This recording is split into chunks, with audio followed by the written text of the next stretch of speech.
7 अक्टूबर 2023 Hamas Israel पे 5000 rockets fire करता है। The Palestinian group Hamas has launched the biggest attack on Israel in years. ये attack इतना खतरनाक होता है कि इजराइल का आयरन डोम भी इस अटैक को रोक नहीं पाता। वो आयरन डोम जिसे दुनिया का सबसे एडवांस्ड एंटी मिसाइल सिस्टम कहा जाता है। इस अटैक से इजराइल के डिफेंस ऑफिशियल्स इतने चौंक जाते हैं कि 3 घंटे तक तो उन्हें यह अंदाजा ही नहीं लगता कि यह अटैक किया किसने है। पहले तो उन्हें लगता है कि यह अटैक ईरान ने किया है, लेकिन 3 घंटे के बाद उन्हें यह पता चलता है अरे ये तो बाजू वाला है। अरे तो फिर हम डर क्यों रहे हैं इनसे? इसके तुरंत बाद ही इजराइल पूरे गाजा शहर में एयर स्ट्राइक शुरू कर देती है। पहले एक हफ्ते में इजराइल गाजा पे 6000 से ज्यादा बॉम्ब्स गिराती है। वो इतने बॉम्ब्स गिराती है जितना अमेरिका ने अफगानिस्तान में पूरे साल में गिराया था। अब तक इस अटैक से दोनों तरफ 6000 से ज्यादा लोगों की मौत हो चुकी है। कुछ लोग इस अटैक को इजराइल का अब तक का सबसे बड़ा इंटेलिजेंस फेलियर मानते हैं, तो वहीं कुछ लोगों का मानना है कि इजराइल को इस अटैक के बारे में पहले से पता था। A senior Egyptian intelligence officer has made a startling revelation. He claims that Jerusalem ignored multiple warnings on a potential Hamas strike. इस वॉर ने पूरी दुनिया को 2 हिस्सों में बांट दिया है। वो लोग जो इजराइल को सपोर्ट करते हैं, उनका कहना है कि इजराइल को अपने लैंड को डिफेंड करने का पूरा हक है, फिर चाहे उनके बॉम्ब से 5000 लोग मरे या 50000। और वहीं जो लोग फिलिस्तीन के सपोर्ट में उतरे, उनका कहना है कि यह जमीन हमेशा से फिलिस्तीन की ही थी। और साल 1896 से 1948 तक कई ज्यूज जो कि ऑप्रेस थे, फिलिस्तीन आते हैं शरण लेने के लिए। इस अटैक ने वर्ल्ड मार्केट को भी हिला कर रख दिया है। पूरी दुनिया के स्टॉक मार्केट्स इसलिए गिरे हुए हैं क्योंकि उन्हें डर है कि कहीं यह वॉर बड़ी ना हो जाए। इंडिया पूरे एशिया में इजराइल का दूसरा सबसे बड़ा ट्रेडिंग पार्टनर है। साल 2022 में इंडिया और इजराइल के बीच $10 बिलियन के ट्रेड हुए, जिसे अगर हम ब्रेक डाउन करें तो हमें यह पता चलता है कि इंडिया ने इजराइल को $8 बिलियन के प्रोडक्ट एक्सपोर्ट किए और इजराइल से $2 बिलियन के प्रोडक्ट इंपोर्ट किए। इंडिया इजराइल को कई चीजें एक्सपोर्ट करता है, जैसे कि petroleum products, polish diamonds, chemicals, textiles, machineries वगैरह वगैरह। और वहीं इंडिया इजराइल से कई चीजें इंपोर्ट भी करता है, जैसे defence equipment, rough diamonds, pearls, fertilisers, electronic components और इसके अलावा कई सारी चीजें। लेकिन सबसे बड़ा सवाल है कि इस पूरे वॉर का इंडिया की इकोनॉमी पे क्या इंपैक्ट पड़ेगा और वो कौन कौन से ऐसे सेक्टर्स हैं जिनमें सबसे ज्यादा इंपैक्ट पड़ सकता है। इस पूरे वीडियो को हमने इन चैप्टर्स में डिवाइड किया है ताकि आपका एक भी मिनट यहां वेस्ट ना हो और आपको ये पहले से पता हो कि आप इस वीडियो में क्या क्या सीखने वाले हो। तो सबसे पहला सेक्टर जिसमें इंपैक्ट पड़ सकता है वो है crude oil and natural gas.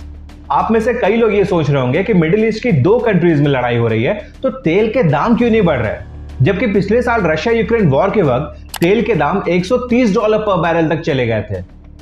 ऐसा इसलिए क्योंकि इजराइल और फिलिस्तीन में से दोनों ही कंट्रीज ऑयल रिच नहीं है।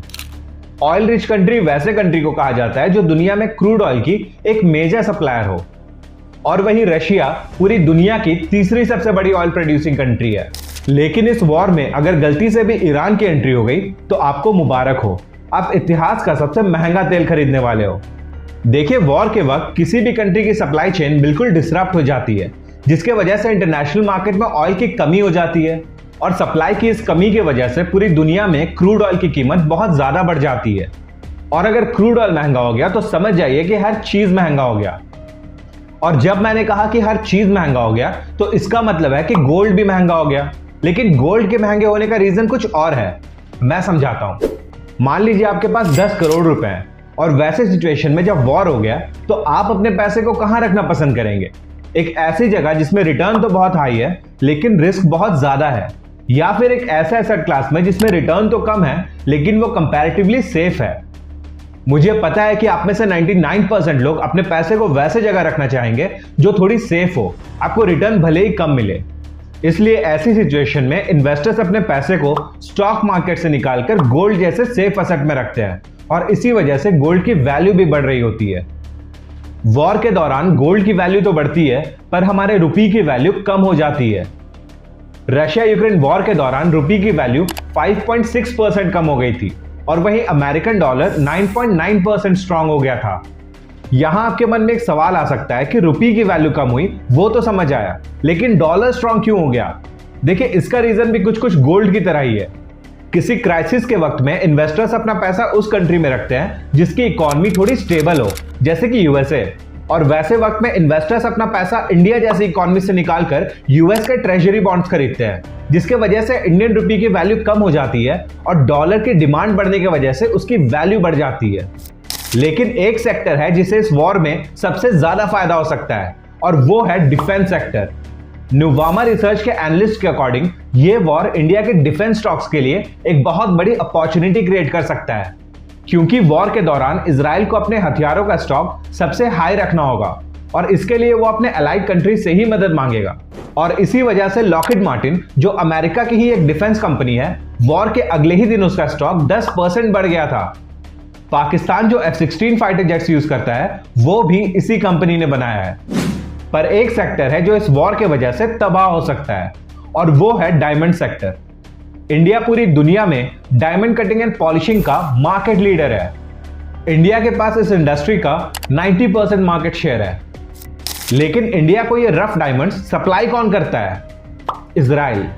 Global trade and research initiative के को फाउंडर मिस्टर अजय श्रीवास्तव का कहना है कि इनके ट्रेड्स तबाह हो सकते हैं अगर इजराइल के 3 मेजर सीपोर्ट्स हाइफा, अशदोद और इलात में से किसी को भी कोई भी नुकसान पहुंचता है। लेकिन एक सेक्टर है जिसे लेकर इंडिया दुनिया में किसी पे डिपेंडेंट नहीं है, और हमारी गवर्नमेंट चाहती है कि हम इस सेक्टर में वर्ल्ड लीडर बने। अगर आपको इस सेक्टर के बारे में और इसके 3 बेहतरीन स्टॉक्स के बारे में जानना है तो सजेशन में आ रही इस वीडियो को पूरा देखिए।